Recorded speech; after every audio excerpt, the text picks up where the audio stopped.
শোনেন, একবার রাসূলের কাছে একটা মামলা আসছে। কিসের মামলা?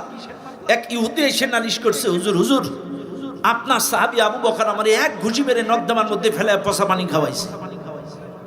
কে মামলা করলো? এক ইহুদি মামলা করছে যে আপনার সাহাবী আবু বকর সিদ্দিক রাদিয়াল্লাহু তাআলা উনি আমার এক ঘুষি মারছে, এই পচা ড্রেনে ফেলায় পানি খাওয়াইছে।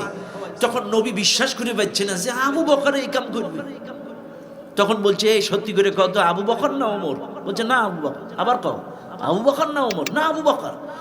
ওভাসিওর হওয়ার জন্য রাসূল তিনবার বলছে, সত্যি করে বলো আবু বকর? বলছে হ্যাঁ আবু বকর আমারে গুজি মারছে।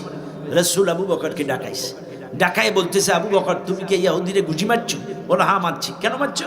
বলছে হুজুর আমাকে আঘাত করলে সহ্য করতে পারি, আমাকে আঘাত করলে সহ্য করতে পারি, আমাকে গালি দিলে সহ্য করতে পারি, কিন্তু আমার আল্লাহকে রাসূলকে নিয়ে গালি দিলে আমি সহ্য করতে পারি না।